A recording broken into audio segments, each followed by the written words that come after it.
Hey everyone, so this video is about the book The Happiness Hypothesis by Jonathan Haidt. If you're interested in the book, there's a link down below.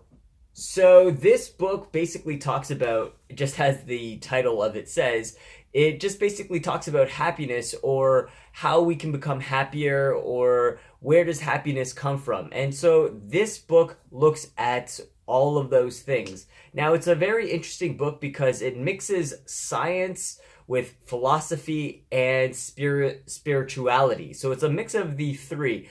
And it's very interesting because it looks at somewhat ancient conventions or ancient thinking or ancient wisdom regarding happiness.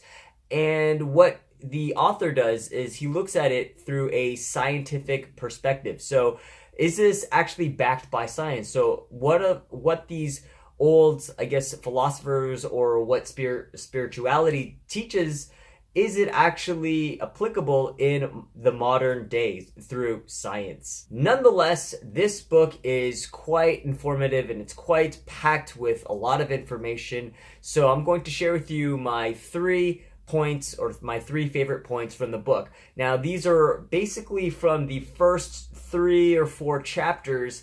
And so, yeah, basically, if you want to know where I found these things, then you can look in the first 3 or 4 chapters. All right, so starting off with number 1, in chapter 2, he talks about 3 things, or 3 ways you can become happier. The first is meditation. The second is called cognitive therapy, and the third is Prozac, which is medication.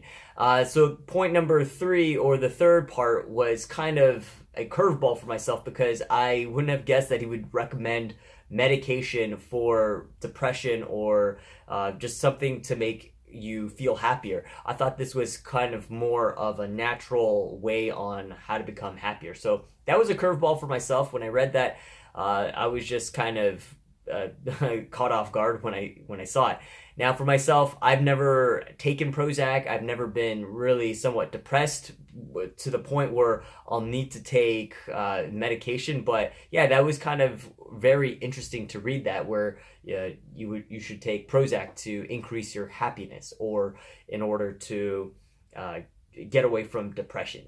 So the second point is on page 89, and basically talks about how wealth is something that does make you happier, but it's only on a marginal level. So he basically says, yes, the rich are indeed happier than the middle class, but not as much as you would think.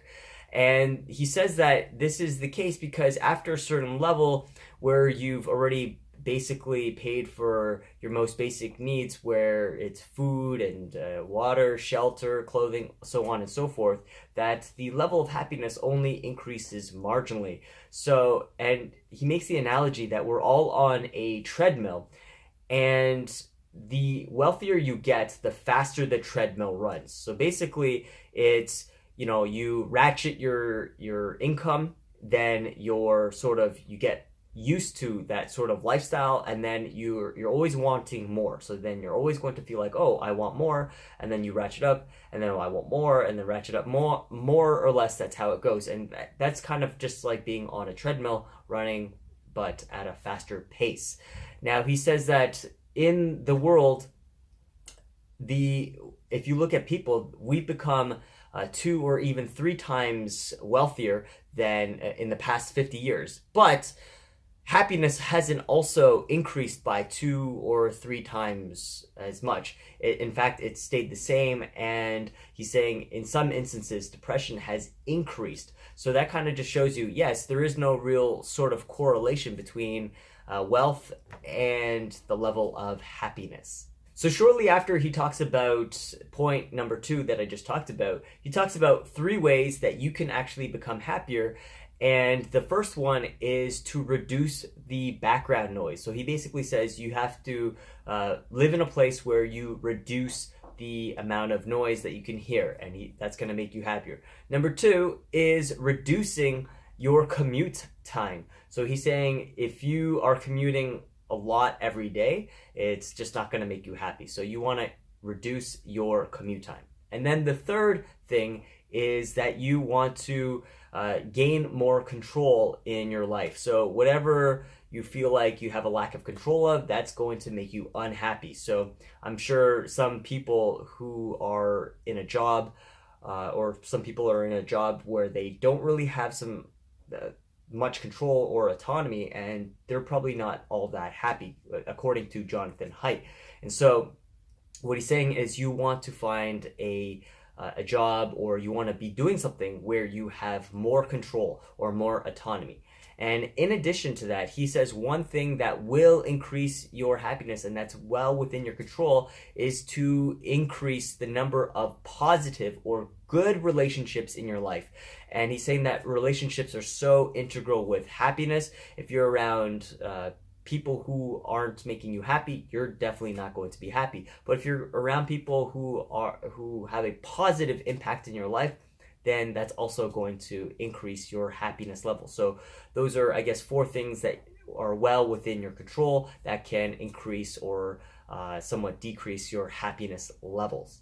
So who is this book for? Now, I would say that this book here is for anyone who is interested in learning about how to become happier.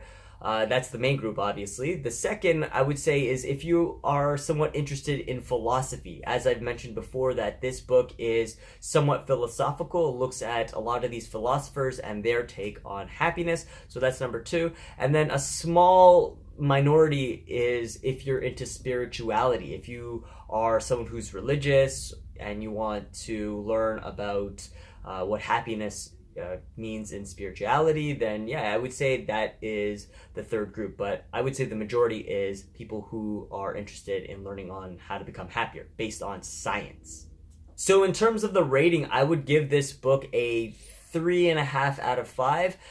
The reason for that is because for myself, I'm not interested too much in philosophy or spirituality, so a good portion of the book talks about that. And so for myself, I was only more interested in the, okay, just tell me what to do. What is the easy, direct, simple sort of message? What is the thing that I need to take away from this? And so because of this, the way it's written, it's more academic, and it's more I'd say it's written in a somewhat poetic way, or somewhat very it uses a lot of academic literature. You know, for myself, I'm not interested in that, so that's why I would give this book a 3.5 out of 5.